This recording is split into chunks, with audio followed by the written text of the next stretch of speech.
인생 오래 사신 분들이라면 세상 참 무섭다. 귀신보다 무서운 게 사람이다. 이런 말에 공감하실 거예요.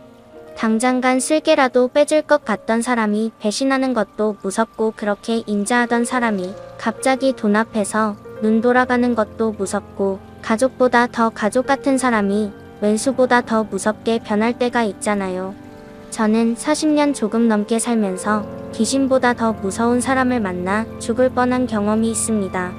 먼저 제 소개를 좀 해드리자면, 저는 40대 초반의 모태솔로 남자입니다.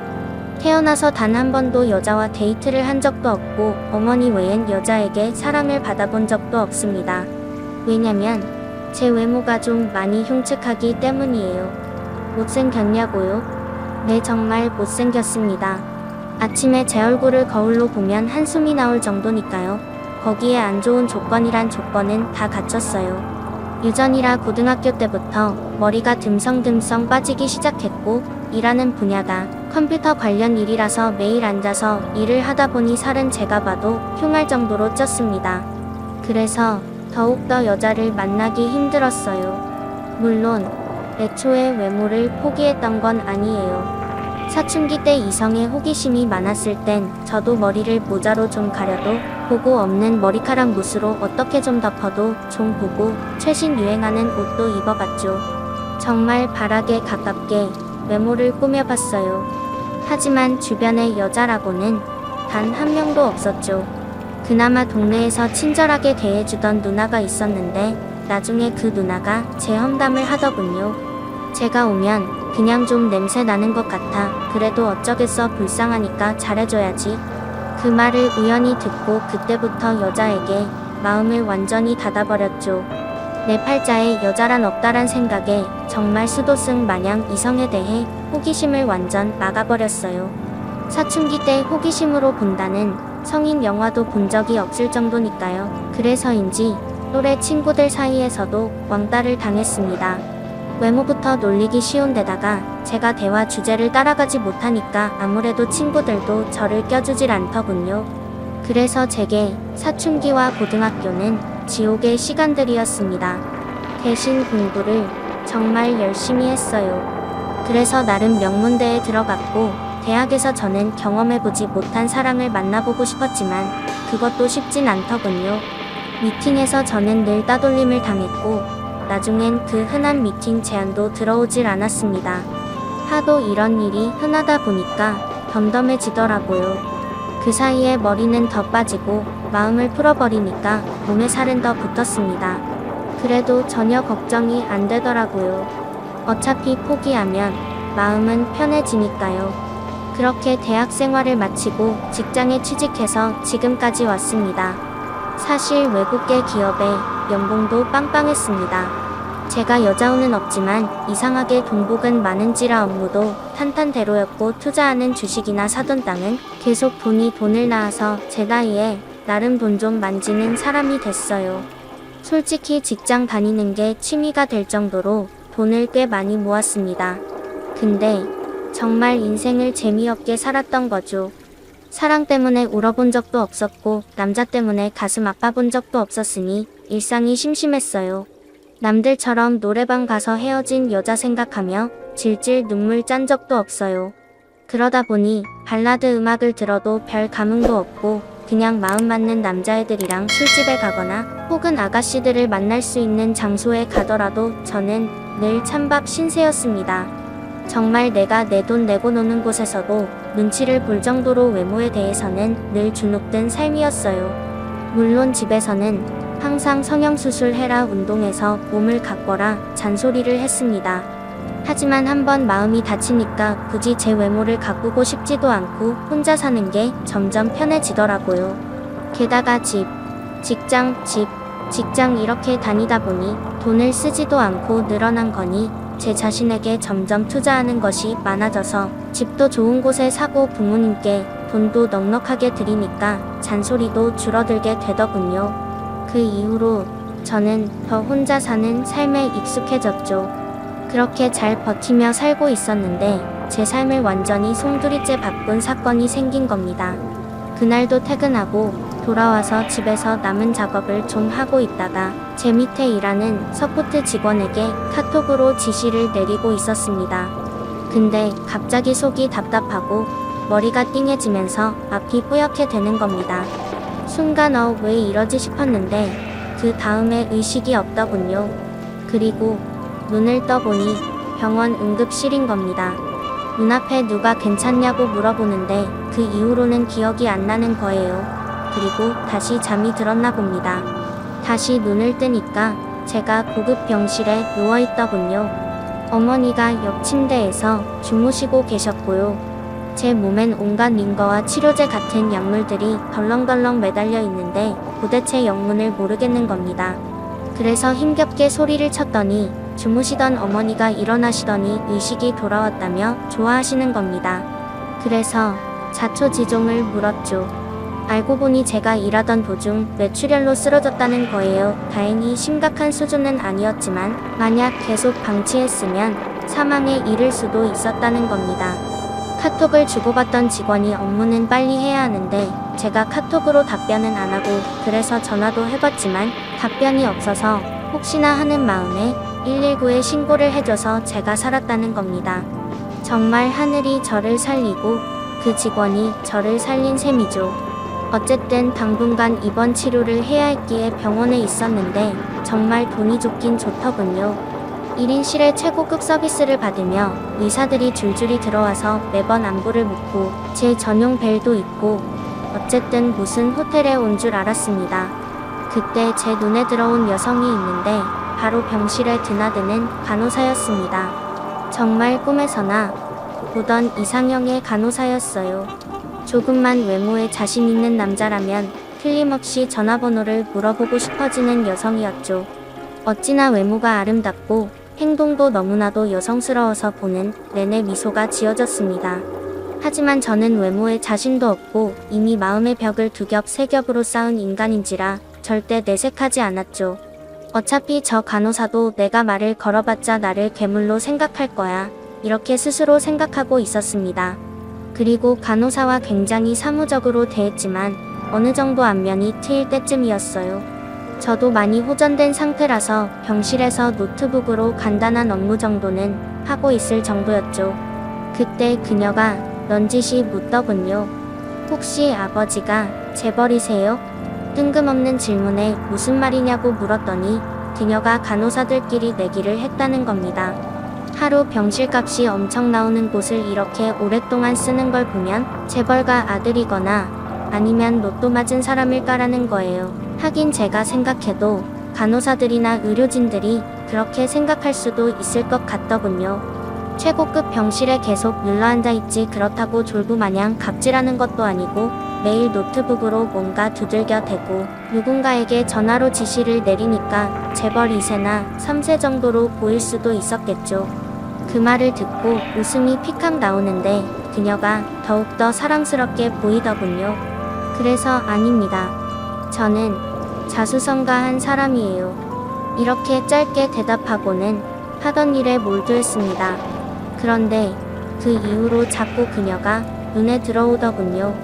그리고 그걸 의식하기 시작하니까 그녀의 행동 하나하나가 의미있게 느껴지는 겁니다.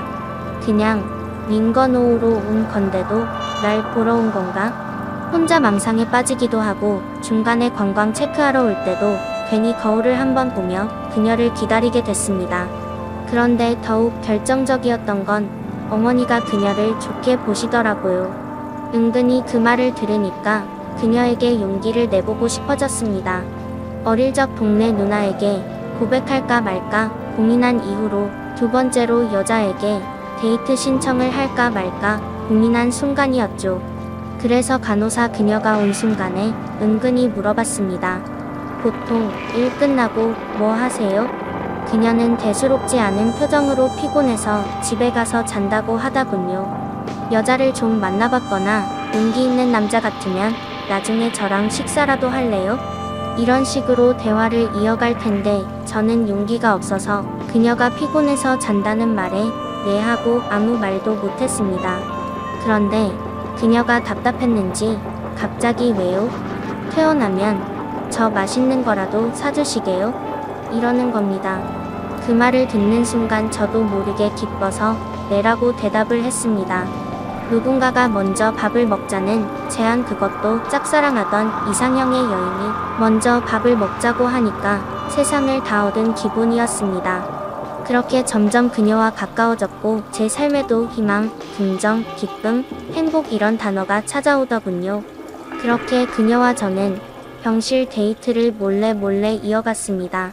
아주 짧지만 그녀가 잠시 병실에 들리면 이런저런 이야기도 나누고 퇴원하고 어디 갈까 계획도 세웠죠. 물론 정상적인 연인들처럼 알콩달콩 데이트를 한 것이 아니라서 조심스럽게 나중에 뭐 하자 이런 간단한 대화였지만 적어도 그녀가 저를 싫어하진 않는다는 걸 알았으니까 저에겐 너무나도 기쁜 순간들이었습니다. 그렇게 시간이 흘렀죠. 의사가 퇴원하란 말만 없었으면 병원에서 평생 살고 싶었지만 일단 병실을 나왔습니다. 물론 그녀의 연락주도 받았고 가까운 시간 안에 밖에서 그녀를 만났습니다. 매일 간호복 입은 그녀를 보다가 사복 입은 그녀를 보니까 심장이 콩콩 뛰면서도 한편으로는 머리도 벗겨지고 배 나온 제 모습이 초라해 보이더군요. 저랑 그녀가 둘이 걸어가는데 사람들의 수근거림이 들리는 것 같았습니다. 그녀도 그런 수근거림을 들었는지 저에게 어디 조용한 데 가서 이야기를 나누자고 하더군요. 그렇게 조용한 카페에 들어갔고 처음으로 정말 진지하게 이야기를 나눌 수 있었습니다. 그녀의 어머니는 신장에 문제가 있어서 아프시고 아버지는 사업가였지만 사업이 망한 후 집안 사정이 어려워서 그녀가 거의 가장 노릇을 하고 있다는 겁니다. 매일매일 무료하게 병원 생활을 하며 지냈는데 그녀가 나타나서 간호사들 사이에서 제 정체가 나름 이슈가 됐었다는 거예요. 그래서 자기가 용기를 내어 물어봤고 이렇게 만나게 됐다는 거죠. 그 말을 들어보니 나도 누군가에게 관심을 받을 수 있다는 게 신기하기도 하더군요. 그래서 그날 첫 만남 때 제가 아는 모든 정보를 다 동원해서 최고급 풀코스로 그녀를 즐겁게 해줬습니다. 가장 전망 좋은 레스토랑에서 식사를 했고 가장 좋은 와인으로 그녀의 입을 즐겁게 해줬습니다. 최고급 차로 그녀를 집에 데려다 줬고요. 그녀는 부담스럽다 하면서도 내심 좋아하는 눈치더군요. 그래서 헤어질 때쯤 용기를 내서 물어봤습니다. 근데 저랑 계속 만나 주실 건가요? 그러자 그녀는 말없이 고개를 끄덕이더군요. 그렇게 우린 연인이 됐습니다. 제 인생에 단 한 번도 꿈꿔본 적이 없는 기적 같은 일이 매일매일 생기게 된 거죠. 그녀가 비번인 날엔 회사에 찾아오기도 했고 그날은 회사에 난리가 난 날이기도 했습니다. 회사 사람들이 이게 무슨 일이냐며 기겁을 했을 정도였죠. 하긴 그럴만도 했습니다. 매일 일만 하는 찐따 직원이 어디서 미스코리아 뺨치는 여자친구를 데려왔으니 회사가 뒤집어질 만도 했죠. 모두들 수군대고 저에게 와서 비결이 뭐냐고 묻는데 어깨가 으스해지는 겁니다. 옛말에 아내가 이쁘면 처갓집 말뚝만 봐도 절을 한다더니 그 말을 실감하겠더군요. 저의 자존심을 높여주는 그녀를 위해 제가 못할 일은 없었습니다. 그리고 숨길 것도 없었죠. 제가 가진 모든 것을 보여주고 알려줬습니다. 그녀 역시 자신의 모든 것을 저에게 줬으니까요. 정말 행복한 순간이었습니다. 그래서 하루는 그녀에게 물어봤어요. 나도 얼굴 싹 고칠까? 근데 너무 안 어울리는 외모잖아 그랬더니 그녀는 제 얼굴을 하염없이 쓰다듬으면서 난 자기의 이 얼굴이 너무 좋아. 다른 사람이 가질 수 없는 얼굴이잖아. 그래서 당신만이 가진 거고 그래서 나만의 사람이 될 수 있는 거잖아. 그러니까 외모 신경 쓰지 말고 이젠 건강에 신경 써 이렇게 이야기해 주는데 스르륵 안 녹을 남자가 어디 있을까요? 그 이후로 저는 그녀에게 더욱더 최선을 다했고 그녀가 하라는 것은 다 하게 됐습니다. 모르는 사람 눈엔 제가 그녀의 노예로 보였을 수도 있을 겁니다. 하지만 노예로 불려도 좋았어요. 저는 그녀에게 푹 빠졌으니까요. 그렇게 그녀와 만나게 된 후 2개월 정도 지났을까 그녀는 결혼을 빨리 하자고 하더. 저는 그녀에게 푹 빠졌으니까요. 그렇게 그녀와 만나게 된 후 2개월 정도 지났을까 그녀는 결혼을 빨리 하자고 하더군요. 좀 급한 감이 없지 않나 저는 좀 망설였습니다. 그랬더니 그녀는 자기가 왠지 마음이 변할 것 같아 이러면서 강하게 결혼을 밀어붙이는 겁니다. 저야 좋았죠. 이런 미인이 결혼을 밀어붙이니까요. 그래도 절차라는 게 필요하니까 양가 부모님을 만나야 한다고 했더니 그녀가 좀 많이 불편한 표정으로 말하더군요. 이야기했잖아. 엄마가 좀 몸이 좀 불편하셔서 아빠만 만나면 안 될까? 하긴 생각해보니 괜히 불편하신 예비 장모님까지 나오실 필요는 없겠더라고요. 그래서 상견례는 예비 장인과 여자친구 그리고 저희는 부모님과 저 그리고 고모 이렇게 넷이 나가게 됐습니다. 아주 평범한 상견례였습니다. 그냥 서로 인사 주고받고 각자 가문이 어땠네 약간의 기싸움 좀 하고 그게 다였습니다. 마지막엔 결혼식 날짜까지 잡고 상견례는 마무리가 됐죠. 근데 헤어질 때쯤 예비 장인이 이상한 말을 남기더라고요. 근데 자네 재산은 더 모을 생각인가? 지금 생각해보면 정말 어이없는 질문이죠. 돈 싫어하는 사람 어디 있습니까? 그렇다고 제가 내일 당장 죽을 사람도 아닌데 40대 88할 때 당연히 돈을 모아야 하잖아요. 근데 너무나도 이상한 질문을 너무나도 당연한 듯 물어보시길래 저도 얼결에 그럼요 열심히 모아야죠. 이렇게만 대답을 했어요. 그랬더니 예비 장인이 굉장히 시덥지 않은 표정으로 그럼 건강관리에 힘쓰게 얘기 듣자니 혈압이 높다며 아직 젊으니까 괜히 혈압약 함부로 먹지 말고 얼른 살 빼고 못 만들게 그땐 알겠습니다.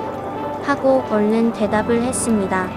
살 빼라는 것도 사위니까 걱정해주는 거라고 믿었죠. 하지만 나중에 그 집안의 정체를 알고 저는 경악을 할 수밖에 없었습니다. 결혼식 날짜도 확정되자 어느 날 그녀가 제게 이야기를 하더군요.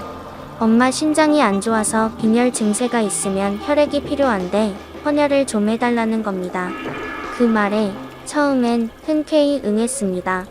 사위인데 그런 거 못해드릴 이유는 없잖아요. 근데 제가 RH형이라서 보기 드문 혈액형인데 알고 보니 예비 장모님도 같은 희귀 혈액형이더군요. 어쨌든 장모님을 위해 수혈을 해드렸죠. 그리고 결혼 준비를 했고 미리 혼인신고까지 마쳤습니다. 그런데 점점 뭔가 속는 기분이었습니다. 점점 아내가 결혼을 미루기 시작하는 거예요. 저는 무슨 소리냐며 발끈했고 저희 가족까지 나서서 그녀를 설득한 끝에 정해진 날에 결혼을 했습니다. 게다가 그녀는 결혼 전에 순결을 지키고 싶다고 해서 저는 끝까지 그녀를 지켜줬거든요. 그리고 신혼여행 가서는 피곤하다는 이유로 몸이 안 좋다는 이유로 자꾸 거부를 하는 겁니다. 솔직히 짜증이 좀 났지만 어차피 하루 이틀 볼 사이가 아니니까 느긋하게 기다리려고 했습니다. 그렇게 신혼여행 후 처가 집에 들렀죠. 장모님이 좀 편찮으셔서 경기도 외곽의 작은 주택에서 장인 장모님은 거주하고 계셨습니다. 찾아가는데도 시간이 좀 걸렸지만 건강 때문에 몇 번 뵙지 못했던 장모님을 결혼식장 이후로 뵈니까 너무 반갑더라고요. 점수도 덧달 겸 온갖 애교까지 부렸습니다. 장모님은 아이처럼 웃으시면서 앞으로 딸에게 잘해달라고 하시더군요. 그래서 제가 어떻게 하면 잘하는 건가요? 라고 우스갯소리로 질문을 했더니 장모님도 우스갯소리로 경기도에 있는 건물 명의를 넘기면 되지 이러시는 거예요. 가족끼리 깔깔거리며 웃어 넘겼죠. 게다가 장모님이 어찌나 잘 챙겨주시던지 제가 다 몸둘바를 모르겠더라고요. 근데 피곤해서 그런지 그날 장모님이 차려주신 밥을 먹으니 졸음이 설설 오는데 도저히 잠을 못 참겠더라고요. 그래서 잠깐만 눈을 감아야지 했는데 눈을 떠보니 한낮이었습니다. 이미 장인어른은 동네 마실 다니러 나가셨고 장모님은 병원에 가셨고 아내만이 부엌에 있더군요. 근데 오른쪽 팔이 조금 시큰거려서 슬쩍 보니 주사 자국이 나 있는 겁니다. 이게 뭐지? 조금 궁금해서 아내에게 물었더니 일하는 병원에서 연락 왔는데 자기한테 전염성 질환이 있다고 해서 혈액 샘플 보낸 거야 이러는 겁니다. 아니 일어나면 피 뽑으면 되지 뭐하러 그렇게 했냐고 물으니까 너무 곤히 자고 있고 빨리 결과는 보고 싶어서 피를 뽑았다는 거예요. 그럴 수도 있겠다 싶어서 대수롭지 않게 넘어갔죠. 그렇게 처가에서 점심까지 먹고 신혼집으로 와서 본격적으로 신혼의 달콤함을 느끼려고 했는데 그녀는 계속 몸 핑계를 대며 당분간 처가 집에 있고 싶다는 거예요. 아픈 엄마와 직장 없이 계신 아버지 생각이 그런가 보다 생각하고 일단 이해한다며 신혼집에 저 홀로 있었죠. 하지만 도가 지나치다는 생각이 들었어요. 그래도 신혼 부부인데 부부는 같이 있어야 하잖아요. 일주일이 지나도 집에 올 기미가 안 보여서 다시 처가 집으로 찾아갔죠. 그랬더니 아내는 갑자기 애교를 부리면서 오빠 오늘 여기서 자고 내일 신혼집 가면 내가 그동안 못했던 거 더 잘해줄게. 그러니까 오빠 경기도에 있는 땅 그거 명의를 우리 아빠한테 줄 수 있어? 이게 무슨 귀신 시나리오 까먹는 소린가 싶었습니다. 한 번도 저랑 침대에 누워본 적도 없던 그녀가 갑자기 애교를 부리는 것도 이상했지만 또 갑자기 땅 명의를 옮겨달라는 것도 기분 나쁘더군요. 근데 장모님이 엄청 아픈 티를 팍팍 내며 이제 한 식구인데 어려운 처가 좀 살려주게나 그래야 우리 딸도 마음 편하게 같이 지낼 거 아닌가 이러는 겁니다. 아니 무슨 딸 가지고 장사하는 것도 아니고 평생 모은 돈으로 나의 투자 감각으로 사둔 땅을 누구 좋으라고 한 번에 땅 주인 명의를 넘기겠습니까? 조금 생각해 보겠다고 했죠. 장모와 장인 어른은 생각할 게 뭐 있냐며 다그치는데 엄청 불편하더군요. 그래도 끝까지 버티고 처갓집 방에서 잠을 청했습니다. 그리고 새벽쯤에 목이 말라 눈을 떴는데 살짝 열린 방문 틈으로 아내와 장모님의 대화 소리가 들리는 겁니다. 아내는 굉장히 짜증난 목소리로 나 진짜 이 집도 못 해먹겠어. 저 인간 얼굴 보는 것도 이젠 역겨워서 못하겠다고 어떻게 해야 할지 모르겠다니까. RH 혈액형이라서 엄마한테 도움이 될까 했더니 수혈도 안 되는 피에다가 돈 많은 돼지 주제에 죽으면 돈 싸질머지고 갈 것도 아니면서 엄청 돈도 안 쓰고 아우 짜증나 그랬더니 장모님은 아내를 달래면서 나중에 살살 꼬셔봐 내가 봐도 오늘은 좀 급한 거 같구나 피는 어쩔 수 없고 그러면 돈이라도 뜯어내야지 그냥 딱 한 번 눈 감고 참어 저런 애들은 저같이 미인 보면 사족을 못 쓰니까 땅이나 건물 하나만 알차비기로 받아내. 그러자 아내는 주사기를 만지작거리더니 얼굴만 보면 그냥 확 어떻게 해버리고 싶어. 그 말이 너무 섬찟해서 다리가 부들부들 떨리더군요. 혹시나 해서 핸드폰으로 소리를 녹음했습니다. 기분 같아선 방문을 열고 나가서 모녀 싸다구를 날려버리고 싶었지만 이렇게까지 치밀한 여자들이라면 무슨 짓을 할지 몰라서 안 되겠더군요. 몰래 창문을 열고 베란다 쪽으로 도망치려고 하는데 베란다 쪽 창문은 열었는데 방충망이 열리지 않는 겁니다. 억지로 뜯어내서 부드득 소리가 나더군요. 그때 아내와 장모님이 소리를 듣고 방으로 들어오는데 저는 방충망을 뚫고 신발도 제대로 신지 않은 채 차를 타고 불이 나게 도망쳤죠. 멀리서 아내가 저를 부르는 소리가 들렸지만 저는 무조건 차를 타고 도망쳤습니다. 그리고 차 안에서 녹음한 걸 대충 들어보니 자세하게 들리진 않지만 적어도 모녀가 저에게 짜증을 내는 뒷담화 내용과 명의를 돌리고 이혼하자는 내용은 어느 정도 들리더군요. 계속해서 아내에게 전화는 왔지만 받질 않았고 아는 변호사 친구를 새벽에 찾아가서 물어봤죠. 이혼 사유가 될 수 있다는 겁니다. 사기 결론이 명백했으니까요. 그래서 다음날 바로 이혼 소송을 걸었죠. 아내는 무슨 소리냐 농담이었다 너무 집안이 어려워서 하소연을 한 것뿐이라고 변명을 했지만 저는 그날 두 모녀가 나눈 무서운 대화가 귀가에 맴돌아서 무조건 이혼을 해야겠다고 설명했습니다. 그러자 아내는 신혼집의 반을 자기에게 넘겨달라고 합의 요청을 하더군요. 저는 헛소리하지 말라고 무조건 거부했습니다.